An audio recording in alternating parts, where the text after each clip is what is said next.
Welcome to this video on AI risk assessment. We will explore a practical method involving inventory, risk tiering, and ownership, including a look at a sample risk register and a complete worked example. In this video, we cover the essentials of AI risk, including the core components of a real assessment, the distinction between vendor reviews and risk assessments, auditor expectations for 2026, and a final worked example of a fictional assessment. Before we begin, a quick gut check. Do you use AI tools at work, or does your product incorporate AI? If AI is in your business, the risk is already present, touching your customers, employees, and beyond. The critical question is whether you can demonstrate how you manage it. First, what is an AI risk? It is the chance that a system fails, behaves unexpectedly, or is misused, resulting in harm to people, not just your internal systems. This includes decision harm, bias, hallucinations, drift, data privacy issues, and weak oversight. AI risk is different because models can drift, they deal with inherent uncertainty, and they amplify existing bias. Consequently, the standard risk formula of likelihood times impact evolves into likelihood times the magnitude of harm, which extends well beyond your own company. Consider a hiring A. I trained on historical data where 70% of hires were men. It may learn to downgrade women based on proxy data, even if the word gender is removed. This illustrates why we say, AI never creates bias, it amplifies it. We adopt a harm-based view of AI risk, categorizing potential harms into 4 dimensions: individual, organizational, regulatory, and societal. This perspective shifts our risk thinking away from static assets and toward understanding impact pathways. Traditional IT risk is deterministic, static, and transparent. Conversely, AI risk is probabilistic, dynamic, and opaque. Where IT risk asks what can fail, AI risk asks who can be harmed and how severe is the impact. Comparing IT or cyber risk to AI risk assessments, we see clear differences. AI assessment requires continuous monitoring and bias testing, utilizing frameworks like the NIST, AI-RMF, and ISO 42001 with cross-functional ownership. A real AI assessment must answer 3 questions. What AI systems are we running? How badly could they hurt someone? And who is responsible for them? These answers form the foundation for all your documentation and audit preparations. Next, let's break down the process of conducting a formal AI risk assessment.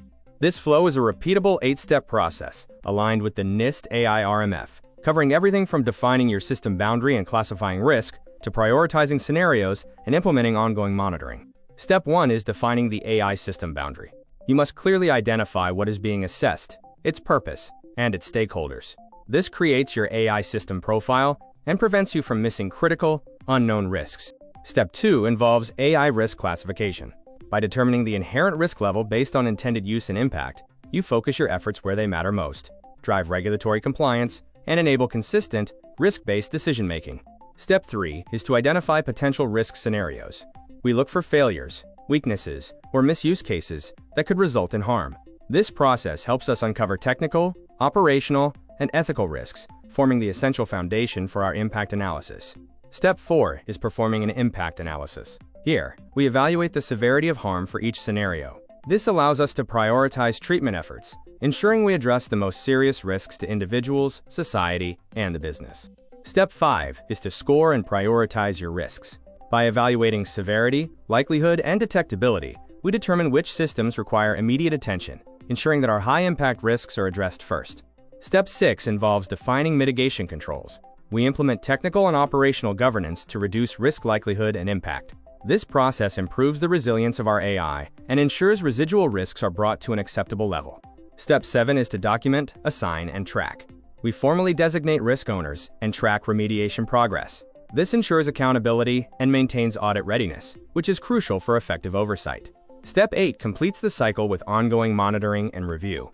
AI is dynamic, and as your models or usage change, so does your risk profile. Continuous evaluation ensures that your controls remain effective over time.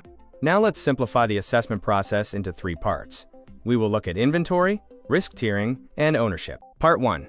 Step 1 is your inventory. You must know exactly what AI you are running before you assess anything. This includes understanding the data, the model, the level of human oversight, and the affected stakeholders. Part 1. Step 2 is risk classification and tiering. Not all AI is created equal. We rank systems by the consequences of their failure, ensuring we focus our resources on the most high-stakes scenarios. Part 1, Step 3, is ownership. This is often the step that teams skip, but it is exactly what auditors look for. Every system and risk needs a named owner and clear decision-making authority. When reading your risk register, remember that your score is the product of likelihood and magnitude of harm. We categorize these into low, medium, and high bands to guide our actions and track progress from inherent to residual risk. Here is an example of a risk register entry. By calculating the score, we can clearly see the progression from inherent risk to a managed, residual state through implemented controls. A common trap is confusing a vendor review with an AI risk assessment. Providing a standard SOC2 report often falls short. An AI assessment specifically examines model behavior and harms that a typical security audit might miss. By 2026, auditors and buyers will expect more. They want to see a living inventory, evidence of risk-based tiering, clear accountability, and at least 90 days of evidence that your controls are actually functioning in practice. Finally, remember your buyer's perspective. They are asking, if we let this AI touch our data, how much risk are we taking on? Provide evidence, show your control maturity, and you will transform from a risk into a partner. Now let's look at the other side of the table from a buyer's perspective. What makes a security team relax? They look for a real inventory of every AI system and its data touchpoints, use case tiering based on consequence rather than hype, accountable human owners, and 90 days of operating evidence. This heat map shows how a board might view your risks. By plotting your AI systems by likelihood and magnitude of harm, you provide a clear, visual representation of where you stand, helping buyers focus on the red zones that matter most. For a worked example, let's consider a fictional Series A healthcare AI startup. This illustration shows how to apply our three-part framework to a real-world company. In our inventory example, we note that while the training data is synthetic, real protected health information flows during inference. This is the critical point of exposure that requires our attention. For risk tiering, we rank systems by the potential harm to a patient, not by model accuracy. Because the magnitude relates to patient safety, several systems are classified as high or critical, even if the likelihood of failure seems modest. For controls and accountability, we implement enforced measures like a PHI redaction gateway, human-in-the-loop gates for high-impact actions, and signed business associate agreements. We also establish clear RACI roles to ensure every risk has an accountable owner. Your single risk program can map to many frameworks simultaneously, including NIST, ISO 42001, and HIPAA. While automation tools help with general security evidence, they don't replace the specific need for AI tiering or bias testing, which are essential for true compliance. Following a pragmatic roadmap, you can crawl by building an inventory in 90 days, walk by mapping your controls over 9 months, and eventually run with continuous monitoring and automated evidence. Most enterprises reach a board-ready posture within 2 quarters. To summarize, a real assessment equals inventory, risk tiering, and ownership. Tier by use case. Remember that ASOC2 is not an AI assessment. Show that your controls are enforced, and treat this as a continuous, evolving responsibility. Build your lightweight assessment now, before procurement comes knocking. Whether you need templates or want to discuss this worked example further, I am here to help. Thank you for watching.